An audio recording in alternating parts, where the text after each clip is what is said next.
भारत और पाकिस्तान के बीच seize fire हो गया। अमेरिका ने क्रेडिट लिया कि हमने ये सीज़ फायर करवाया। उसी समय दूसरी तरफ चाइना जो है उसने क्लेम किया कि हम पाकिस्तान के साथ हैं। क्या चीन पीछे से कोई खेल खेलने की कोशिश कर रहा है या फिर उसे अमेरिका जिस तरह से खुलकर समर्थन कर रहा है उस बात से आपत्ति है कि जिस तरह से वो सुपर पावर है, चाइना भी है। तो और क्या भविष्य में भारत के लिए चीन बड़ा खतरा हो सकता है? क्या वो पाकिस्तान के बहाने पीछे से वो भारत से युद्ध लड़ रहा है? क्योंकि ऐसा कहा गया कि जो फाइटर जेट और वो तमाम चीज़ें थी वो चाइना ने उनको दिया था पाकिस्तान को। तो चीन कितना खतरनाक हो सकता है, इन तमाम मुद्दों पर बातचीत करने के लिए हमारे साथ हैं B R Deepak sir. Professor हैं जेएनयू में और चीनी मामलों के एक्सपर्ट हैं। तो सर, सबसे पहला सवाल यही है कि जिस तरह से आपने देखा कि चाइना ने खुलकर कहा कि हम पाकिस्तान के साथ हैं, इस मैसेज को आप भारत के संदर्भ में कैसे देखते हैं? नहीं, चीन जो पाकिस्तान के साथ की बात कर रहे हैं वो अभी की बात नहीं है, वो बहुत पहले से उनकी रणनीति है। और इसको जो चीनी विशेषज्ञ हैं, चाहे उनके जो थिंक टैंक्स हैं या फिर जो हम जैसे जो शोधकर्ता हैं, वो सब ने माना है कि पाकिस्तान उनका एक पिवट है। और ख़ास करके जब भारत का उत्थान हो रहा है, भारत जो आर्थिक दृष्टि से आगे बढ़ रहा है, तो वो समझता है कि अगर भारत को रोका जाए और उसको दक्षिण एशिया तक सीमित रखा जाए तो उसके लिए उनके पास जो प्रॉक्सी है उनकी पाकिस्तान, वो काफ़ी है। तो ये तो अभी की बात नहीं है और मैं तो इसको बहुत पीछे ले जाता हूँ। यहाँ तक कि जैसे जब 1962 की लड़ाई हुई थी, उसके तुरंत बाद कुछ चंद महीनों के बाद उन्होंने पाकिस्तान के साथ सीमा समझौता कर दिया। और पाकिस्तान ने जो शाखगाम का जो 4-5 हज़ार स्क्वायर किलोमीटर का एरिया है वो चीन को दे दिया। और उसके बाद दोनों का जो तालमेल इतना अच्छा रहा है कि जितनी भी जो कह सकते हैं सैन्य शक्ति है पाकिस्तान की, वो सारी की सारी अभी चीन की है। जिस तरह की जो सिप्री है उसकी रिपोर्ट अगर देखेंगे आप, 81% जो पाकिस्तान की सैन्य शक्ति है, चाहे वो जहाज़ हो, चाहे वो टैंक्स हो, फिर चाहे वो जो मिसाइल हो, यहाँ तक कि जो न्यूक्लियर कह सकते हैं कि उसका प्रोग्राम पूरा का पूरा चीन द्वारा उसका समर्थन किया गया है और उसको बहुत बहुत सहायता दी है। तो ये चीनी विशेषज्ञ खुद मानते हैं कि ये हमने इसलिए क्रिएट किया है कि ताकि जो भारत का जो प्रभाव है उसको रोका जाए, उसके उत्थान को रोका जाए। और इसमें कोई दो राय नहीं है और अभी भी ये हमारे सामने बिल्कुल साफ दिखता है। सर, एक सवाल ये है कि सीज फायर को लेकर मैसेज ये भी जा रहा है कि भारत दबाव में है, चाहे व्यापार की वजह से हो या कोई और वजह हो, लेकिन चीन जो है वो इस स्थिति का फ़ायदा उठाता दिख रहा है। तो क्या चाइना के लिए एक अच्छा मौका है भारत को कमज़ोर दिखाने का? नहीं, चीन को तो जो मैं मौके की बात कर रहा हूँ वो तो मौका ही मौका है उसके पास, क्योंकि उसके पास एक रेडीमेड पाकिस्तान जो प्रॉक्सी है। तो जहाँ तक सीज़ फायर की दबाव की बात है, मुझे लगता है कि दबाव तो सब दृष्टि से होता है और सब पर होता है, क्योंकि युद्ध एक अच्छी चीज़ नहीं होती है। इससे नुकसान लोगों को होता है और ख़ास करके जो आम जनता है, ख़ास करके जो सीमावर्ती क्षेत्र में जो लोग हैं वो बहुत प्रभावित होते हैं। उसकी संपत्ति नष्ट होती हैं, घर बार उजड़ जाते हैं और जो काम धंधा है वो भी सारा ठप हो जाता है। तो लेकिन जहाँ तक सर, यहीं पे मैं रोकूंगा। जैसे आपने कहा, ये चीज़ मैं समझना चाहता हूँ कि चाइना जब भी भारत से लड़ता है तो वो मिसाइल से, ड्रोन से नहीं लड़ता है। आपने देखा होगा कि उनका जो है मैन टू मैन फाइट ज़्यादा होता है। कि क्या वो बड़े जो प्लेयर्स हैं उनके सामने वो मध्यस्थता की भूमिका नहीं देना चाहते हैं और वो दिखाना चाहते हैं कि मैं खुद अकेले सक्षम हूँ, मैं भारत से लड़ सकता हूँ, जिस तरह से कि पाकिस्तान नहीं कर पाता है? नहीं, जहाँ तक भारत और चीन का संबंध है सीमा पर, वो बिल्कुल दूसरी तरह का मामला है। वो बिल्कुल पाकिस्तान और भारत की जो सीमा है, जो एलओसी है, उससे बिल्कुल अलग है। क्योंकि हमने चीन के साथ मैं उसे जो इक्विलिब्रियम का जो दौर कहता हूँ, संतुलन का दौर था, उस दौर में हमने समझौते किए थे। और ख़ास करके जो 1996 का समझौता है तो इसमें ये परिभाषित किया गया कि जो सीमा विवाद है उसको हम शांतिपूर्ण ढंग से उसका हल ढूंढेंगे और जो सीमा है उस पर हम जो शस्त्र हैं उसका प्रयोग नहीं करेंगे, गोलीबारी नहीं करेंगे। तो इसलिए हम देखते हैं कि जो भारत और चीन की जो सीमा है उसमें गोली नहीं चलती है और 75 के बाद कोई भी गोली वहाँ पर नहीं चली। अभी जो गालवान का भी हुआ था उसमें भी हाथापाई हुई थी और फिर जो हमारे सैनिक के कुछ पहाड़ी से गिर कर के नीचे दरिया में गिर गए थे, वही हाल चीनियों का हुआ और दोनों तरफ हमारे सैनिक शहीद हो गए थे। तो जहाँ तक पाकिस्तान और भारत का मामला, वो तो बिल्कुल अलग तरह का मामला है। तो इसमें सर क्या चाइना फायदा उठाने की कोशिश करता है कि पाकिस्तान के जरिए जो है होता है, कहते कंधे पे बंदूक रख के चलाना? नहीं, जैसे मैंने पहले भी कहा कि वो उनका एक पिवट है और पिवट का यही मतलब कि किस तरह से इस पिवट के जरिए जो दूसरा एक देश है, जो बड़ा देश है और जो शक्तिशाली बन सकता है आगे चल करके, उसको किस तरह से परास्त करना है, उसको किस तरह से उसके उत्थान को हमने धीमा करना है। तो ये तो चीन की रणनीति रही है पहले से और आगे भी रही है। और जिस तरह से चीन के जो विशेषज्ञ है वो बात करते हैं और ख़ास करके जो चीनी में जो शोध पत्र आए हैं, क्योंकि मैं उन्हें देखता हूँ, एक ऐसा ही शोध पत्र है जिसको मैंने अभी कुछ 1-2 हफ्ते पहले एक लेख भी लिखा था, उसमें उसका जिक्र भी किया है।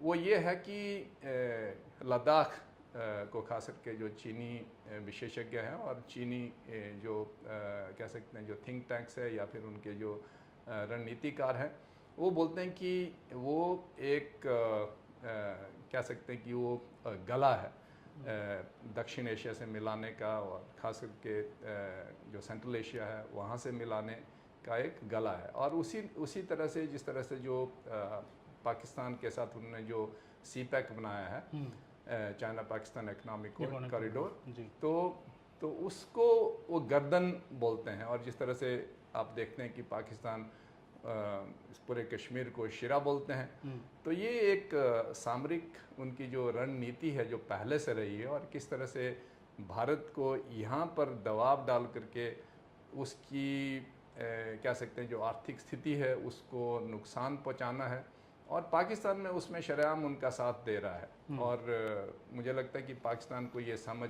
होनी चाहिए कि इस तरह से जो क्षति होगी, सबसे ज़्यादा क्षति उसे ही होगी, क्योंकि भारत और पाकिस्तान दोनों बहुत अलग अलग स्थिति है उनकी, आर्थिक, सैन्य और कुछ भी कह सकते हैं आप, जो आने वाले समय में जो स्थान होगा पूरे वैश्विक व्यवस्था में, तो पाकिस्तान का उसमें कुछ रोल उसमें हमें दिखने को नहीं मिलता है। और यही जो वैश्विक प्रणाली है और व्यवस्था आने वाली है, तो उसमें भारत बहुत बड़ा एक भागीदार हो सकता है। और उसी को पस्त करने के लिए मुझे लगता है कि चीन और भी ज़्यादा जो सहयोग है पाकिस्तान के साथ करेगा। और वो साफ है जिस तरह से हम देखते हैं कि उसकी जो सैन्य प्रणाली है पूरी अभी सर क्या यही वजह है कि आपने देखा कि अभी भारत जो है पाकिस्तान से उलझा हुआ था, संघर्ष चल रहा था, और जैसे ये ख़त्म हुआ है इन्होंने उनके 27 इलाके जो है उनका नाम बदल दिया है, और आप ही ने सबसे पहले ट्वीट भी किया था, इस बारे में जानकारी दी थी। तो ये किस तरह की टैक्टिक है? चाइना क्या करना चाह रहा है भारत के साथ? चीन का सीधा ये कहना है कि हम पाकिस्तान के पीछे खड़े हैं। हालांकि ये पहले ही उनकी सूची नहीं, ये 5वीं सूची है और इसमें 27 नाम उन्होंने बदले हैं। लेकिन नाम बदलने से कुछ होगा नहीं, चाहे आप कुछ भी रखो उसका नाम। लेकिन जो यथास्थिति ये है कि अरुणाचल भारत का अभिन्न अंग है, उसमें आपके कई नाम बदले, 80 से ज़्यादा नाम अभी तक उन लोगों ने बदल दिए हैं 5 सूचियों में। उससे कुछ होने वाला नहीं, लेकिन ये एक सूचकांक है और ये दर्शाता है कि खास करके जब भारत पाकिस्तान के साथ उलझा हुआ है, तो चीन के जैसे एक विशेषज्ञ उसको बोलते हैं कि जो it is like stirring A hornets nest, Bharat के लिए। तो भारत इससे तिलमिला उठेगा और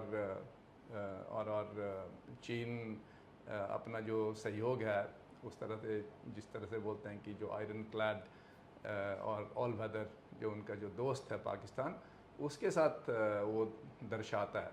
लेकिन मुझे लगता है इससे कहीं और ज़्यादा जिस तरह से उनके जो विदेश मंत्री है वांग यी है और पॉलिटिकल ब्यूरो के वो सदस्य भी हैं, उन्होंने जिस तरह से कहा था ये पहलगाम के बाद कि उन्होंने 3 मुद्दे रखे थे। पहला तो उन्होंने कहा था कि वो जो पाकिस्तान की संप्रभुता है उसकी सुरक्षा के लिए वो उसके साथ वचनबद्ध है, और दूसरा उसने कहा था कि हम चाहते हैं कि भारत और पाकिस्तान इसको रोकें, और जो निष्पक्ष जांच की भी उन्होंने मांग की थी।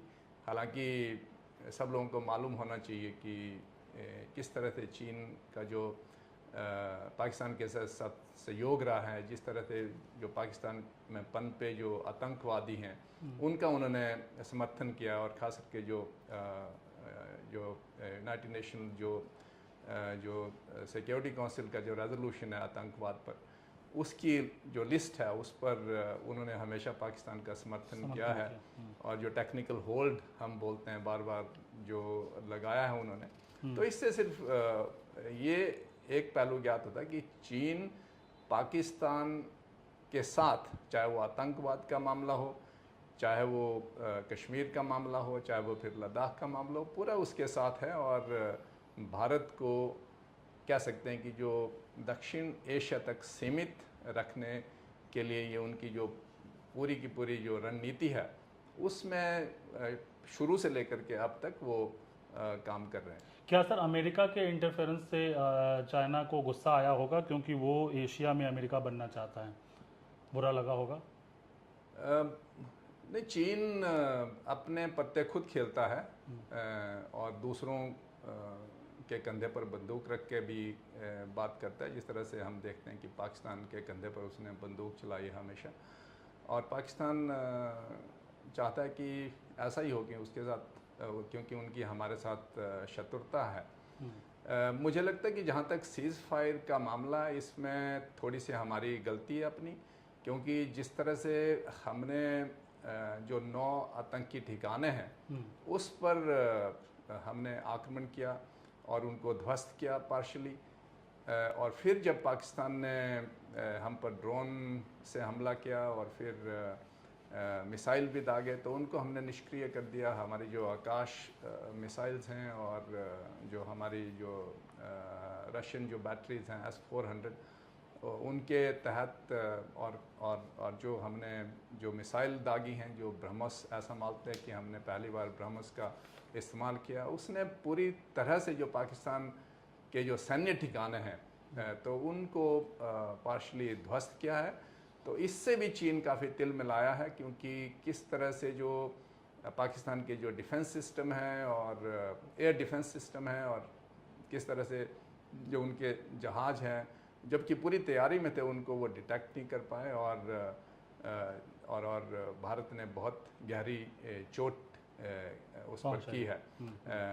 लेकिन इसके साथ साथ मुझे लगता है कि जिस तरह से जो नरेटिव बना उसमें हम कहीं पीछे रह गए। शायद हमारे जो नेशनल टेलीविज़न है या फिर जो कुछ विशेषज्ञ हैं उनका भी उसमें मुझे लगता है कि दोष रहेगा, क्योंकि जिस तरह से वो वक्तव्य देते हैं, और ख़ास करके कुछ हमारे जो अंदर जो राजनीतिक पहलू हैं वो भी किस तरह से अपने सर मैं इस पे आऊँगा, देते हैं। बीच में मैं यही सोशल मीडिया की भूमिका, जिस तरह से आपने देखा कि भारत में सोशल मीडिया पे अलग कहानी चल रहा था, और जो टीवी मीडिया है बड़े, उसमें आपने देखा कि लाहौर इस्लामाबाद तक हम पहुंच चुके थे।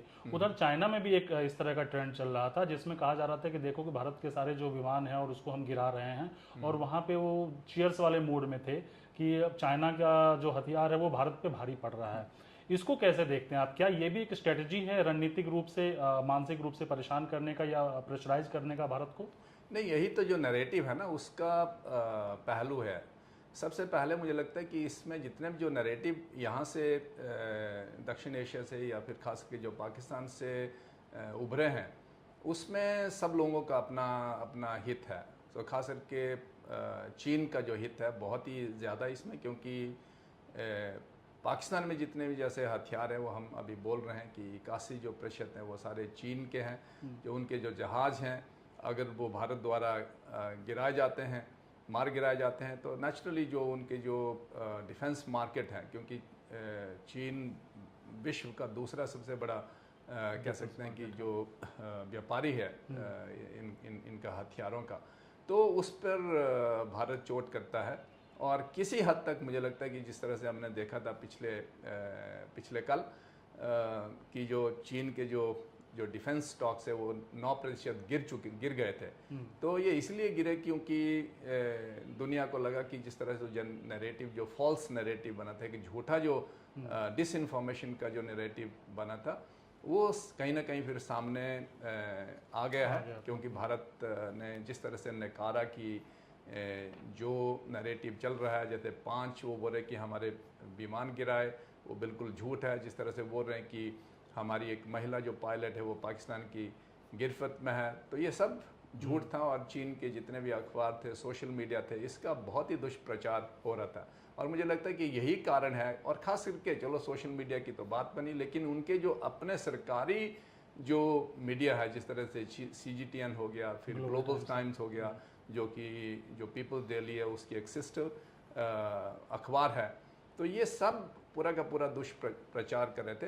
हालांकि हम समझ सकते हैं कि उसमें चीन अपने हित की बात कर रहा था, किस तरह से अपने हथियारों को बहुत तेज तरार मान रहा था, और किस तरह से वो उनका प्रचार करता कि जो चीन के जो हथियार है वो जो वेस्टर्न हथियार है उसको मार गिराने में कितने सक्षम है।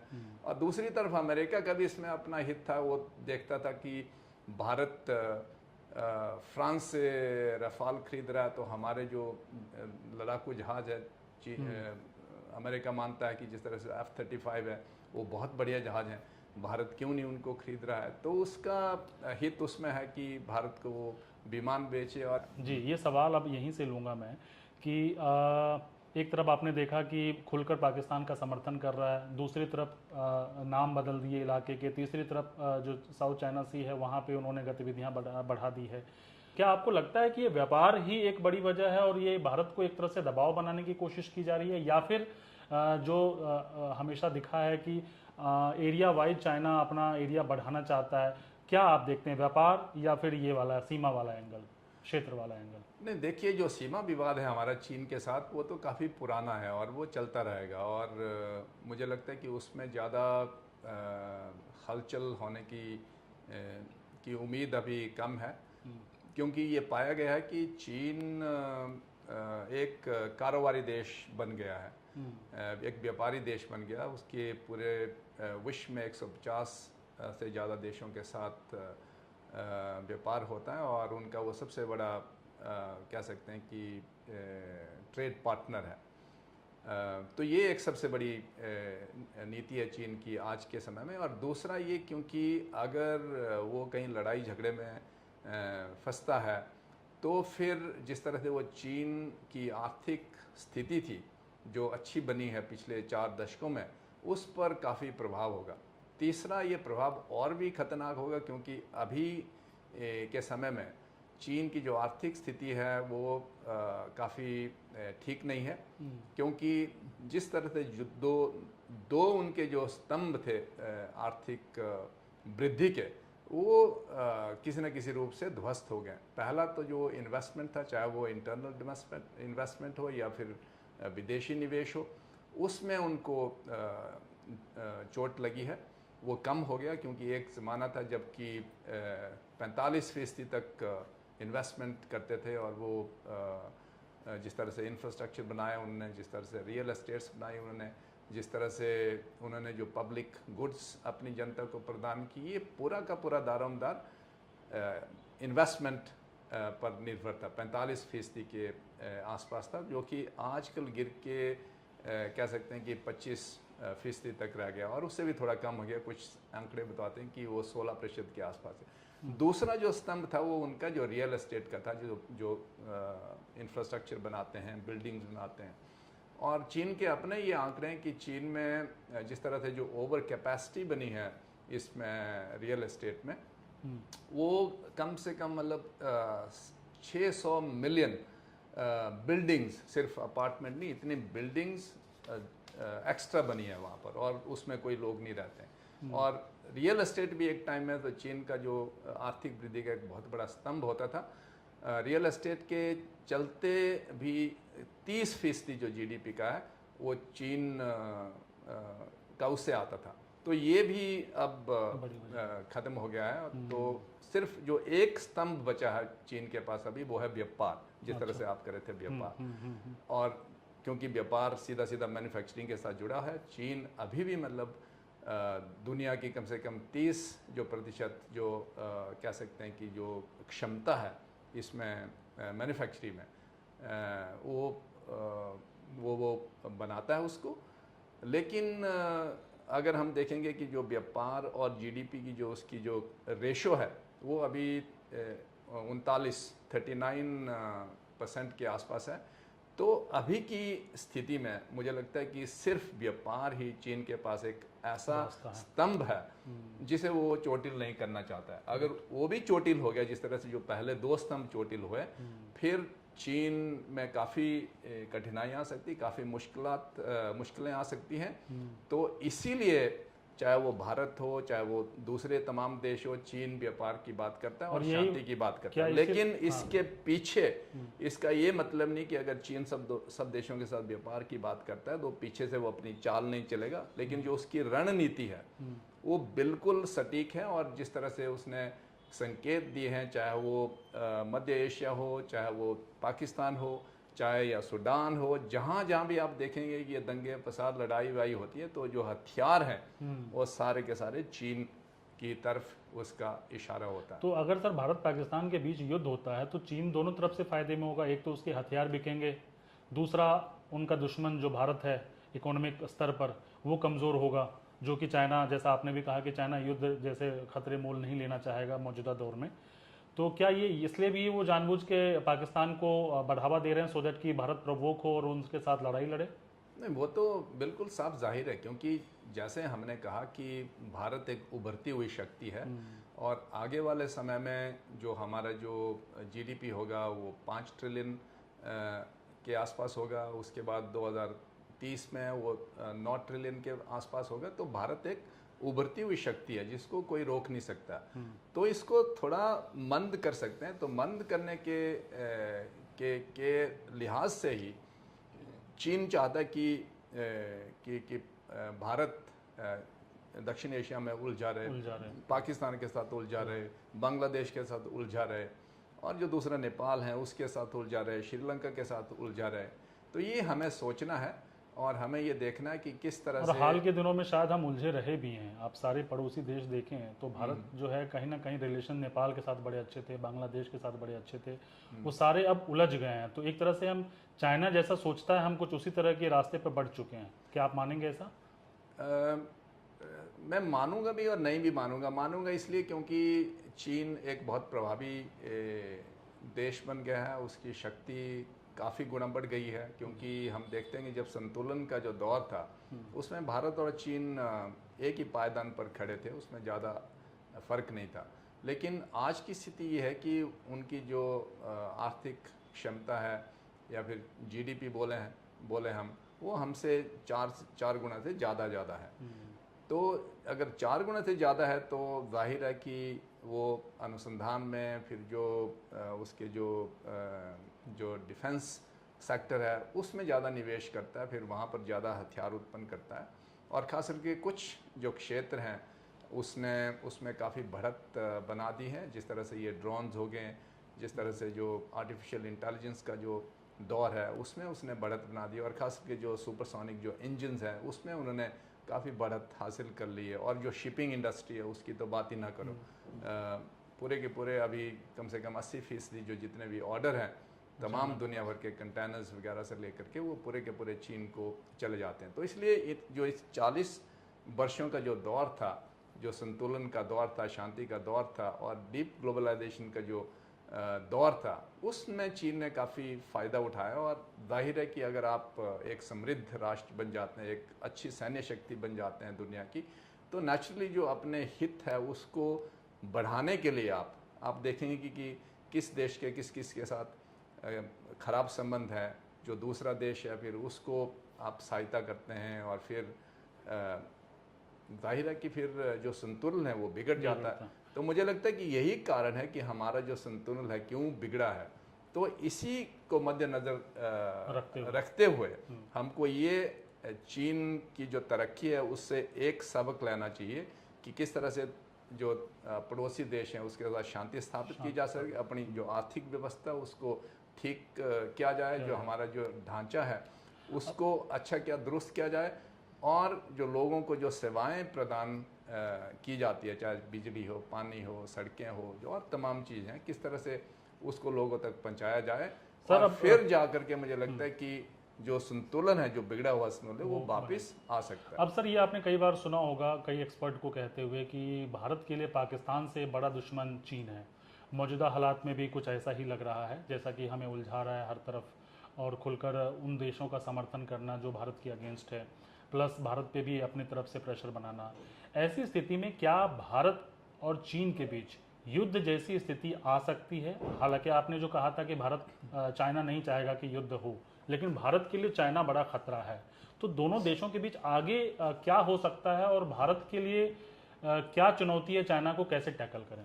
नहीं, इसी स्थिति को मद्देनजर रखते हुए मुझे लगता है कि जो भारत को अभी काम करना चाहिए वो अपने आस पड़ोस में, और फिर जो हमारा जो एक्सटेंडेड नेबरहुड हो, चाहे जैसे जो साउथ ईस्ट एशिया हो, या फिर इस अफ्रीका का जो एरिया, मिडल ईस्ट का जो एरिया हो, या सेंट्रल एशिया का एरिया हो, पूरा का पूरा जो एक एरिया है, इसमें हमको काम करना है, और किस तरह से जो अपनी जो आर्थिक स्थिति है उसको मजबूत करना है, और जो तमाम हमारे आस पड़ोस के जो देश हैं उसको इसके साथ सम्मिलित करना है। तो किस तरह से इंटीग्रेट करना है। तो चीन ने जो पिछले 4 दशकों में किया, यही काम किया उसने। अपने जो अंदर उसका जो ढांचा है उसको उसने ठीक किया, चाहे वो आर्थिक ढांचा हो, चाहे वो सैन्य ढांचा हो, चाहे कोई भी हो, और फिर उसको फिर जो अपने आसपास के क्षेत्र हैं, जैसे मैं उदाहरण देता हूँ दक्षिणी पूर्व एशिया का, तो उसके साथ उन्होंने किस तरह से मिलाया, चाहे वो जो कॉरिडोर्स हो, इकोनॉमिक कॉरिडोर हो, चाहे वो ट्रेन हो, चाहे वो हाईवेज हो। फिर उससे फिर क्या होता है कि एक बार आपके साथ इंटीग्रेट इकोनॉमी हो जाती है, अगर आपके साथ उनके खराब संबंध भी हो, फिर वो जो युद्ध की स्थिति है वो नहीं बनती है। जैसे आपने साउथ चाइना सी की बात की, बहुत सारे देश साउथ ईस्ट एशिया में आते हैं, जैसे चीन के साथ विवाद है, है ना, फिलीपीन का है, वियतनाम का बहुत बड़ा विवाद है, सैन्य कार्रवाई भी हुई थी, 74 में हुई थी, उसके बाद दोबारा हुई थी 79 में, तो पूरी ओपन वॉर चली थी दोनों के बीच में। लेकिन एक बार जब इंटीग्रेट हो जाते हैं आप आर्थिक स्थिति से, तो फिर ये जो समस्या हैं वो फिर बैकबर्न में चली जाती हैं, फिर उनको जो वार्तालाप है उसके तहत उनको हल किया जाता है। तो मुझे लगता है कि भारत को भी इसी तरह से एक माहौल बनाना चाहिए अपने परिवेश में, और अपनी जो आर्थिक स्थिति है उसको एकदम बेहतर बनाने की जरूरत है। बेहतर बनाने की जरूरत सर, है। भारत इसीलिए जब सैन्य स्थिति हमारी बेहतर हो जाएगी, जो संतुलन की जब हम बात कर रहे थे, तो वो संतुलन दोबारा उत्पन्न हो जाता है, और फिर जिस तरह का जो आपका नजरिया है कि आपको किसी दूसरे देश के साथ लड़ाएंगे, फिर ये स्थिति फिर अपने आप खत्म हो जाती है। चीन सर भारत पर युद्ध डायरेक्ट थोप सकता है क्या? बहुत लोग जानना चाहते हैं अभी के दौर में। नहीं, मुझे नहीं लगता कि चीन हमारे साथ अभी युद्ध करना चाहेगा, क्योंकि जिस तरह से जो मैंने अभी बताया, चीन में जो हालात हैं वो नहीं चाहता है कि अपना जो व्यापारिक संतुलन है पूरे वैश्विक व्यवस्था में उसको मंद किया जाए। वो आज की जो वैश्विक व्यवस्था है उसको बरकरार रखना चाहता है। इसीलिए उसका जो अमेरिका के साथ जो मतभेद है, इसीलिए क्योंकि अमेरिका ने उसे भांप लिया है कि चीन ने जो आज की वैश्विक व्यवस्था है उसका फ़ायदा उठाया, और अमेरिका उसको बदलने की कोशिश कर रहा है। हालांकि चीन की भी अपनी थोड़ी थोड़ी कोशिश रहती है कि किस तरह से इसमें जो अपने कुछ ढांचे हैं उसको उसमें ढाला जाए। जिस तरह से उसने AIIB बनाया, फिर SCO बनाया, फिर ब्रिक्स में उसकी बड़ी अच्छी भागीदारी है। ये सारे तमाम जो नए तरह के जो मैकेनिज़्म हैं तो ये एक जो वैश्विक व्यवस्था है उसके कह सकते हैं कि उसके साथ एक मिलान भी है उसका, और उसका एक कह सकते हैं कि एक अल्टरनेटिव भी है। अब सर आखिर में लास्ट सवाल है जो टीवी पे खूब चलता है, आपने देखा होगा, दोनों की सैन्य शक्ति का मुकाबला करवाया जाता है कि किसकी सैन्य शक्ति बेहतर है, चाइना या भारत। तो हालांकि युद्ध जैसी स्थिति, जैसा कि आप बता रहे हैं कि होने के आसार नहीं के बराबर हैं, लेकिन अगर समझना चाहें तो सैन्य शक्ति के कंपैरिजन में भारत कहाँ है चाइना के सामने? नहीं, जैसे हमने अभी बात की थी कि उनकी जो आर्थिक शक्ति है हमसे 4 गुना बड़ी है। तो अगर आर्थिक शक्ति 4 गुना बड़ी है तो सैन्य शक्ति भी उतनी बड़ी होगी, है ना। तो ये तो बिल्कुल साफ है। जैसे अगर हम 80 अरब डॉलर के आसपास अपनी सेना पर निवेश करते हैं, वो ज़्यादातर जो पेंशन और सैलरी में चले जाता है। तो चीन का जो उसका जो डिक्लेयर्ड जो बजट है वो तो 260-70 अरब डॉलर के पास है। तो हमसे तो बहुत बड़ा है, बहुत ज़्यादा है। तो इसलिए जो चीन ने जो खास करके जो मिलिट्री इंडस्ट्रियल जो कॉम्प्लेक्स उन्होंने तैयार किया है, वो मुझे लगता है कि अभी तक भारत में तैयार नहीं हुआ है। जिस तरह से वो अपने जहाज़ बनाते हैं, जैसे पाकिस्तान को जो सप्लाई किए उन्होंने J-10 किए हैं, J-17 किए हैं। अभी बात हो रही कि उनको J-20 नहीं बल्कि J-35 वो देना चाहते हैं ताकि पाकिस्तान भारत के साथ उलझा रहे। और जिस तरह से हमारे जो रफ़ाल है या फिर सुखोई है उसका तोड़ वो उसको देना चाहता है। और जिस तरह से जो डिफेंस एयर डिफेंस सिस्टम है वो भी सोच रहा है कि उसको अपग्रेड किया जाए, क्योंकि अभी हमने देखा कि जिस तरह से हमारे जो जहाज़ थे वो दूर से उन्होंने मार किए, और जो चीन के जितने जो एयर डिफेंस सिस्टम से उसको वो डिटेक्ट नहीं कर पाए। यहाँ तक कि लाहौर का जो एयर डिफेंस सिस्टम है वो हमने ध्वस्त भी कर दिया है। तो अगर पूरे तौर पर देखा जाएगा तो चीन हमसे सैन्य शक्ति में काफ़ी आगे है। और ख़ास करके जिस तरह से उन्होंने जो नए जो 6th जनरेशन जो लड़ाकू विमान वो भी बना डाले हैं, और अभी तक अमेरिका ने वो बनाए नहीं हैं। और जिस तरह से जो जिस गति से वो अपने जो समुद्री जहाज़ बना रहा है वो भी एक बहुत खतरा है। जिस तरह से उन्होंने 3 अपने जो एयरक्राफ्ट कैरियर बना लिए हैं, और मुझे लगता है कि आने वाले समय में वो एक एयरक्राफ्ट कैरियर इधर जो इंडियन ओशन है उसमें लगाएंगे वो। तो ये बहुत सारे तमाम कह सकते हैं कि जो खतरे हैं, और ख़ास कर जो आर्टिफिशियल इंटेलिजेंस में उन्होंने जो बढ़त बनाई है, जो ड्रोन टेक्नोलॉजी उसमें उन्होंने जो बढ़त बनाई है, तो बहुत खतरा तो है। मतलब लेकिन इसके साथ साथ हमने ये भी देखा गया कि आजकल के ज़माने में जो लड़ाई जीतना है किसी भी देश के लिए वो संभव नहीं है। हमने देखा कि जिस तरह से अमेरिका और इजराइल जो हौतीज़ हैं उस पर आक्रमण कर रहे हैं, पूरा ध्वस्त कर रहे हैं, लेकिन हौतीज़ भी अपनी जो मिसाइलें हैं हालांकि ईरान से उनको मिली हुई है, या फिर जो आर्टिलरी गन्स है उसके तहत ही मतलब अमेरिका को कहीं ना कहीं मात दे रहे हैं। जिस तरह से उनका जो F-35 है ऑलमोस्ट उन्होंने गिरा दिया था, और अमेरिका ने इसको माना भी है कि बचते बचते वो मर गया है ना, मरते मरते बच गया है। और इससे जाहिर होता है कि जो लड़ाई जीतना है किसी भी देश के लिए आज के समय में, जब पूरा का पूरा जो इलेक्ट्रॉनिक वॉरफेयर है वो भावी है, तो काफ़ी कठिन है। तो इसलिए हमको सबको ये सोचना चाहिए कि किस तरह से जो शांति स्थापित करनी चाहिए। खास करके मुझे लगता है कि पाकिस्तान जैसे देश को, क्योंकि उसको बिल्कुल भी कहीं से फ़ायदा नहीं होता है, और दूसरे देश तो चाहेंगे कि वो कहीं ना कहीं उलझा रहे, जैसे वो भारत के लिए भी चाहते हैं। जैसे भारत कुल मिलाकर बात इतनी है कि आप जब टीवी पे जूम करते हो लड़ाकू विमान और फाइटर जेट देखते हैं तो आप बहुत ज़्यादा उत्साहित ना हो, क्योंकि ऐसी चीज़ों में अगर हम फंसे रहे तो हम इकोनॉमिक स्तर पर बहुत पीछे चले जाएंगे, जो चाइना चाहता है, सो दैट कि वो पूरा दक्षिण एशिया के बहाने जो है यहाँ पे तो दादागिरी उनकी चले ही, पूरे वैश्विक स्तर पर वो अमेरिका के बराबर खड़ा हो। बातचीत के लिए बहुत शुक्रिया सर। हमें उम्मीद है कि दर्शकों को आपने जिस तरह से समझाया है उनको ये बात समझ में आ गई होगी। धन्यवाद। बहुत बहुत धन्यवाद।